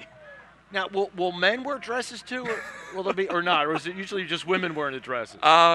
It wouldn't surprise me. Most of the men wear like suits or some other stuff, but it wouldn't surprise me if there was a man in a dress. All right. like I think you said, these guys have a lot of fun out there. It's more about fun than kind of anything else. So we have a jogger here? Yeah, I think it looks like maybe putting $1 down. Okay. Some people were putting $1 in the ground on the run up so that as you're running up, you can lean down and grab it. What'd you think of the run up there? I love run-ups and things like that, and honestly, that's one of my favorite out of any race course I've ever done. And I mean, it's hard, it's steep, and by the end of the thing, you're walking it. But it's really cool, and it's a great place for everyone to watch. Now, what will after a race like this? Will you take a couple days off of working out, or what? Yeah, I mean, usually you take a day off. Sometimes two. I mean, sometimes we race both Saturday and Sunday. This weekend I only race Sunday, so I'll take tomorrow off, and then Tuesday I'll start kind of riding again and get ready for next weekend. Oh, you have a race next weekend already? Yeah, next Sunday. Yeah. Now, where's that one at? It's gonna be in Kutztown. Okay. Yeah, some farmers market field. What'd you think of the? I was really impressed by the people who come out to cheer on. What'd you think of that? Oh, it was crazy. They were so loud and so supportive, and I mean, it was just a great crowd. And I couldn't believe how many people there were in the middle of our race. Like I looked up at one point and just saw a wall of people and noise. Yeah. That's what I was saying earlier, because I pulled into the parking lot, which is probably a good half-mile walk, maybe a quarter-mile, and I could hear the screaming and hollering. I was like, what is going on over there? Yeah, you can hear when something happens in the woods, no matter where you are on the course, you'll hear the crowd erupt. And one time I almost got jealous. It's like, I want to see what's going on, but I was on the other side of the course. So, yeah, it's a great crowd that came out here today. So now, some of these people, are they having strategy now? Or are they at this point of the race, what are you thinking here along these cattle chutes, kind of, basically? Yeah, I mean, at this point, you're just trying to kind of settle into a rhythm and keep things moving. Like you saw, the start was really fast, and at this point, they're just trying to settle in and get a good pace going because you're riding for 40 minutes. And you just want to, more than anything, make sure you find the right line, keep your bike upright, all that kind of basic stuff. For the people out there who are wondering, like, and I asked this of Nick, too, like, kids out there or parents, I want to get started in this. What would you suggest? And how did you get started? Well, I got started through my dad. He raced cyclocross back before cyclocross was even kind of popular. And then when I was in college, I just went to a cyclocross race and decided I brought my mountain bike and just started racing and that kind of thing. So, I mean, if you want to get started, I mean, at this point, cross is so popular. If you go to a local bike shop, especially in this area, any of the local bike shops, and you talk to them, there's weekly rides and there's things like that. And there's racing within an hour or so of this area pretty much every weekend from September to December.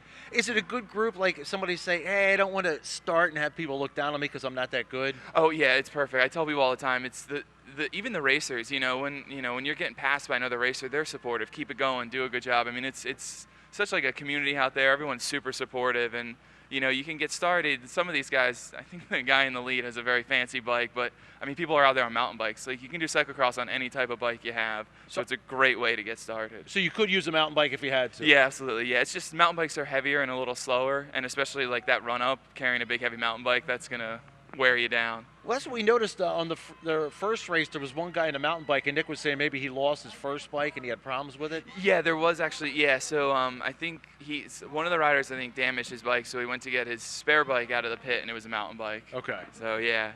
And he took a little bit of abuse for that from the hecklers. Yeah, they're gonna give you a hard time. They're gonna give you a hard time no matter what you do. Even if you're doing well, they're gonna give you a hard time. Okay. Yeah, it's just, but it's fun, and it's just great, and it's a lot of excitement. Now, what is this part of the course here? This is the wooded section, so it's kind of two sections of an up and down. So you come flying down, these riders come flying down, you run up the run up, and then you head out onto the grass for a little bit, and then you come back down in the woods. Somebody grabbed $1, you can hear the crowd. Did he put it in his mouth? I think he did, yeah. Wow. Yeah. So this is where they're going down, and then as you can see, they come up the run up, then they go out and they basically do it again, going the opposite way. And it's a very steep, kind of tricky downhill. So it's a lot of fun. Is this the toughest part of the course for you? Absolutely, yeah. These two sections, this one especially, because the descent coming into it's very steep and rocky. Any thought as to the riding up the steps or not? You can see, I guess if you're looking at it, it's on the left-hand side. For the rider, it'd be the right-hand side. There's room to ride, but it's just too soft and too steep. And I saw some people real early in the day try to ride it, and you can't do it. It's just not possible, which is part of the design. I mean, you see somebody try to ride a little bit there, and you can get a little bit of the way up, and I think somebody's doing a fist pump. Yeah. But, yeah, you definitely can't ride the whole thing, although they're trying. That guy, look, he's in pretty good shape. He's pretty serious. Yeah. I mean, there's, some of these guys are pretty, but like I said, for the most part, it's fun. But, I mean, these guys ride just as hard as everybody else. They just wear costumes when doing it. What's the most, of all the races, what's the most bizarre costume you've seen of a rider? There was I don't know how Maybe to do that? Yeah. I don't know what he's taking a drink? I think he's you know what, that might be, yes, he carries a flask on his bicycle. So he just pulled the flask off of his bicycle and took a sip. Oh, he's one of the organizers. Yeah, he's one of the organizers. Yeah. That's Topher. So he's got, I think he likes bourbon. I think he puts bourbon in there. And he's off. You know what? That's very good sportsmanship. Yeah, absolutely. And that is a mink stole, I think, around his neck. Yes, he is perhaps the most well-dressed man here. This is the fun that you can have in single speed. I like that stash. Yeah, I was gonna say he's got a spot for it on his bicycle. He's pouring drinks for his competitors, which is always a good thing to do. I think that's the essence of good sportsmanship. Yeah, oh, absolutely. I should be out in this race. Spider-Man, I saw somebody in a green. Now is that a woman? That's there? a woman. Yeah, she's wearing a dress, and that's also a woman in like a little tutu. Okay, I saw her earlier. I think she had like horns on her head. She might. Yeah. Okay. And then there's a couple people out there in suits I know as well, and then the rest of us just kind of riding in normal Lycra. Did you get cold at all during the race? No, you're riding so hard. It's you basically ride as hard as you can that you don't get cold. Once your body gets heated up. And you get going, there's no time to like slow down and get cold. You're just constantly kind of riding and staying warm. Now we were watching earlier. We were talking about how you don't hydrate during the race. Does that come into play at all or not? It can. We're in we're in the season of the year where the temperatures are cooler. But earlier in the year, we were doing races 80, 90 degrees, and it definitely, especially for us out there for an hour, it definitely can get hard on you. But when it gets cooler, you drink a lot before the race, and you kind of sweat it all out and then drink a lot after the race. Now, like the event in Kutztown, will you get a lot of these same people out there for that one? Is this like a traveling group kind of? Relatively speaking, yeah. Like in my race, it's the same 15, 20 guys week in, week out, and it is across the board. There's definitely, I will say, there's a lot more riders here than probably any of the races I've done this year, with the exception of some of the really, really early season ones. But yeah, we'll get the same kind of crew out racing and cheering and having fun. Because these guys, hats off to them putting it together in like 3 months. Oh yeah, they were. They brought me out here 3 months ago, and they're showing me the woods, and it's woods. These trails weren't there. And they're like, oh yeah, we're gonna cut it through here. And I said, that's just not possible. And I showed up a month ago, and I showed up today, and it's amazing what they've done, and it's just gonna get better. It's it's very impressive. Oh. And what's the strategy there? Well, you got stuck on the second one. Yeah, so that's the problem. It's called bunny hopping, and so the idea is you don't have to get off your bike. But obviously, as you see, it's a bit of a challenge. So you basically hop your bike over the first and second barrier, but you have to keep speed and momentum. And so a lot of times you get to that second barrier without the speed and momentum, and you fall over. All right, we're going to take a break. We'll be back with more from the... For over 50 years, O'Donnell, Weiss, and Mattei has helped our clients resolve a wide variety of legal challenges. OWM Law provides legal representation to clients throughout southeastern Pennsylvania. Our attorneys and our highly trained support staff utilize the latest technology and resources available to satisfy the needs of our clients. O'Donnell, Weiss, and Mattei, delivering the highest level of professional service. Gehringer Mechanical has operated in this community for over 28 years. Based right out of Boyertown, we work, live, and play right where you do. Big enough to handle any of your electrical, plumbing, heating, or air conditioning needs, yet small enough to offer the personal touch that a customer expects. I invite you to experience the level of service we can provide at Gehringer Mechanical. At your Pottstown YMCA, there is something for everyone. Work out in the new Wellness Center. Participate in more than 50 free group exercise classes each week. Dive right on in and experience the difference at the Pottstown Y. Now, what about the kids? Well, get your game on or rock it out at dance class. In a world of new discoveries, right now, the Pottstown Y, a place the whole family can enjoy. Your YMCA, where we focus on youth development, health and wellness, and social responsibility. Now, for more information, like us on Facebook or visit PhillyYMCA.org or just stop on by at 724 North Adams Street in Pottstown. And welcome back, everybody. We are actually at about the halfway point of this race. We have 3 laps to go. And once again, handing out dollars. And is that something that's That's happens all over the place. It's funny. A few years ago, I was at a race in New Jersey, and that was the first time I had ever seen it. And the past couple years, it really hasn't happened that much. But again, a lot of the courses, especially in this area, they don't have a run-up like that where you're really off the bike and you can slow down and grab the dollar. But it's made a comeback here, and I mean, I made like $8 in my race, so I love it. But yeah, it's great to see. It's a lot of fun. Some of these guys are passing it up. Yeah, well, I notice like sometimes in the run-up you get so focused on like what you're doing and just trying to like maintain your footing that you don't really see peripherally the dollar. Although if they're handing it to you like that, that's pretty easy to do. Good for her. Now, as far as training, you said you're gonna have a race in Kutztown. Do you train all year round? Yeah, it depends kind of what you do. This year is a lot of times a lot of these guys will race like road and mountain bikes. So in like January, February, you start training, and then during the summer you're racing road races or mountain bike events, and then you basically train in August and September, and then I ride year round. I will take a break. My season's going to go into January, so I'll take a break at the end of January for a couple of weeks. But a lot of these guys, especially at the higher end, are riding year round and training 10, 11 months out of the year. That one guy looked like his bike had really thin tires on it. It's possible, yeah. I mean, you can ride. There's a maximum width tire, but there's no minimum width. Obviously, the wider tire gives you better grip and traction, but some of these riders could be out there on a little skinnier tire. Now, how many different bikes do you have? You have different terrain stuff? Or? Yeah, I mean, so I have 3 cyclocross bikes because I don't know. You could always use more. Because I mean, you bring 2 to a race. So you have 1 in the pit in case something happens, and I just happen to have a 3rd. But I have a road bike, a mountain bike, cyclocross bikes. I have a bike for pretty much every discipline of the sport. Okay. I have a slight, some might say a hoarding problem when it comes to bicycles. I have plenty of bikes, but I mean, I love it, and it's a passion, so. If some kid did want to get started, what's the cheapest they could go and still get a bike to do something like this? I mean, if you go to your local bike shop, a bike's going to run you, around $300. You can get an entry-level cyclocross bike for probably $600-700. Okay.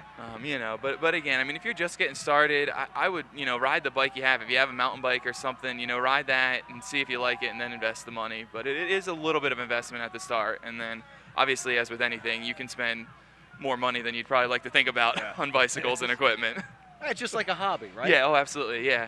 And some people, I think, spend money on cars and all sorts of stuff. I drive a beat-up van and race really expensive bicycles. I mean, it's kind of the way it is. Some of these people, I think, now are really feeling this hill, aren't they? Absolutely. I always tell people, you look at it and you're like, yeah, I can do that. But you have to do it 5, 6, 7 times, and that's when it really starts to hit you.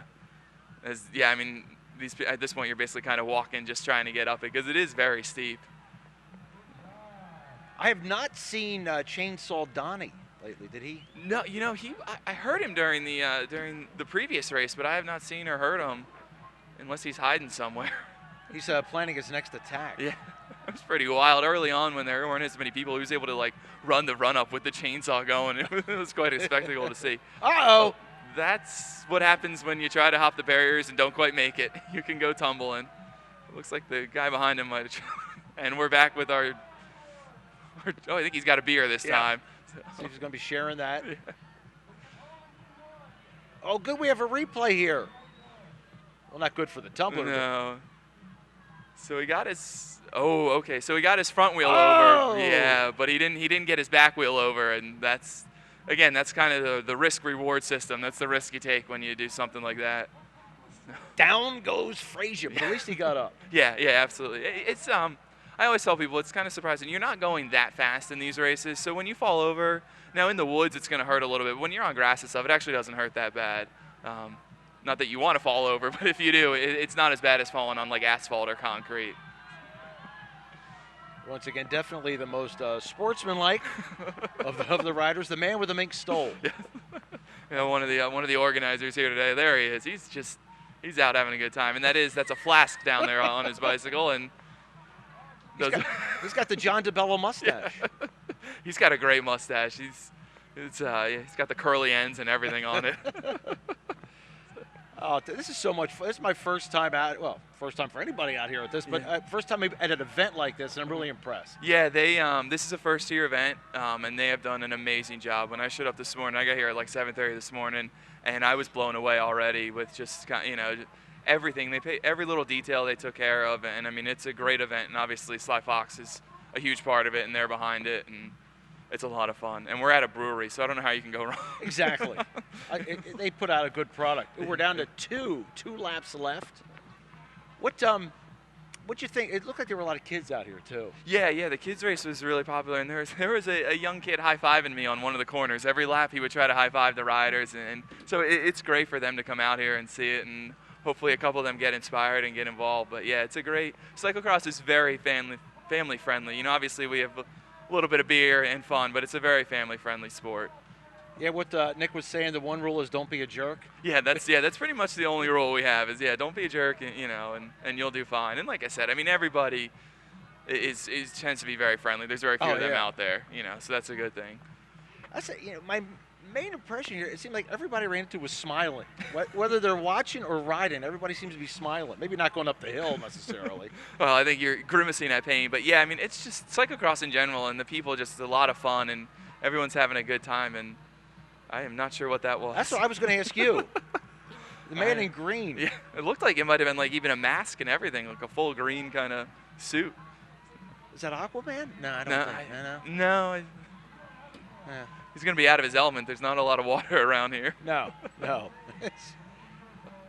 There's one of our female riders you can see in the skirt. She's been doing very well. Yeah, she's riding very, very well. Yeah, I think we have at least 2 or 3 female riders out there, which is always great to have. I'm disappointed I haven't seen anybody in a tutu. Yeah, no, I'm surprised. I think a little maybe conservative on the costume part here.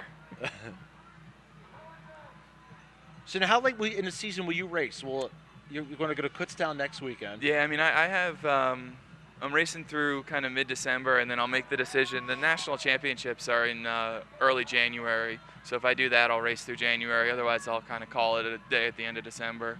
Where will they be in January? They're in Austin, Texas. Okay, so it's a little warmer down there? Yeah, it's 60-something. Last year, or mid-January, was 60 degrees, so if anything, it might be nice to go down there, depending on what kind of weather we have up here. Get away from the snow and ice. Have you ever done one in the snow? I have not. A few years ago, there was one race in December in the Allentown area that they actually had to plow some of the course because they got like 6 inches of snow. I've raced in mud and rain and freezing cold, but I've never raced in the snow. Which I was thinking, if you enter, and do some contestants, even though they enter and pay the money, then decide at the last minute, no, I'm not going to do it because of the weather? Yeah, I did a race probably been 5 years ago in New Jersey, and it was a 2-day event, and I raced on Saturday, and it was 30 degrees and pouring rain, and Sunday was the same thing, and I didn't even go back. I just, you pay your money to enter, and I said, you know what, you guys keep it, and I'm going to sit at home and watch football. All right. We're going to run credits here. We have one more lap to go. Our director today has been Constantine Gustellis, producer and director. Jesse Urquhart, the producer, he's in the truck also. He is the assistant director. Dave Oxenford, camera 1. He's out in the elements. Sean Hensey, camera 2. I think he's going the wrong way. He was running backwards on the course. Don Lupacchino, camera 3, up in the bucket truck. Oh, I love that guy. He's encouraged. He definitely wins the sportsmanship award, yes. Encouraging riders and just having a good time. He might be trying to bunny hop the barriers here. See. Ooh. Not only that, but he's had a few too. Yeah. I give him credit. Oh yeah, he's enjoyed some of our sponsors' product, that's for sure. And yeah, it's definitely a skill. It's a skill I don't have, and I probably never will have. It's definitely a skill to bunny hop barriers like that. Do we know who's in first at this point, or? I think we keep seeing flashes of Stephen Kincaid, who he actually won one of the races earlier this morning, the Masters race, and I believe he's in the lead, or if not, he should be. How old? You said Masters, so he's over 55? He was in the 35 plus, so okay. But he's on the other side of 40. He's 41 or 42. He's going to kill me if I get it wrong. All right. We'll generalize. Yeah, so. But he's a very strong rider. Okay. He was actually, back in the 90s, he went to Penn State. He was actually a national champion on the road. Wow. A collegiate national champion on the road, yeah, so.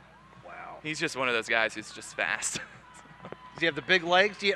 Or are they sprinters more with the big legs? It's more the sprinters with the big legs. A lot of these guys kind of have the little kind of skinnier climber type legs. But I mean, it takes all kinds that, to race cyclocross, and every course is different. Some courses favor kind of the sprinters with the longer stretches of flat, kind of big power sections, and then, a course like this really, I mean, it doesn't favor any specific rider. It takes a lot of skill across the board. There's running, there's climbing, there's all sorts of stuff. What do you think next week, Kutztown? Probably be a little colder than this? It's going to be a little colder, and that course is kind of a lot flatter and not as much of a run-up. But, yeah, the temperatures are definitely starting to drop. As long as it stays above freezing, I'm generally happy. Yeah, I don't blame it. Even now, when the sun went down, it got a little nippier. Yeah, it was beautiful. Yeah, I noticed the temperature drop. It was beautiful out here today with the sun out, and it's just a great course. But, yeah, once it starts to drop, it gets chilly. So you say some courses aren't quite as hilly, like they're flatter. Yeah, I mean, it's, it all depends on the venue and kind of what you have to deal with. The course that I did last week, one of the courses was basically on the side of a hill. So you went up and down the hill. It was very hilly. This one, they did a great job mixing it up. And then the one at Kutztown, it's kind of a field. It's open, but it's a lot of kind of twists and turns, not as much up and down. But yeah, like I said, this course had everything. This was just a great course here today. Ben Franklin, baby, ding ding ding ding. And the cattle chutes, I like that. Is that unique? Yeah, the way they kind of did it. Yeah, I mean, we generally course tape, which is it's usually caution tape, so it's usually yellow. In this case, it's the Sly Fox white, and that might be our leader right there, or close to it. But yeah, the caution tape is really common. He would be crossing the finish line soon. Yeah, he's gonna go through this last little section, and we'll see. If that thing goes from 1 to 0, we know that's the winner. Yep, that's him. Yeah. But yes, I mean, the caution tape is very common, but I mean, they've done a lot of things. The snow fencing, the cattle fence, I mean, everything they've done is just really top notch here. Is that him? That's him. It looks like he's, headed towards the finish line. Yep. Oh, yeah. Yep. All right, Eric, thank you so much. Thank nice you job, very my much. friend. Oh, thank you. See you again, hopefully next year. Yeah, absolutely, yeah. All right, thank you, folks. Take care.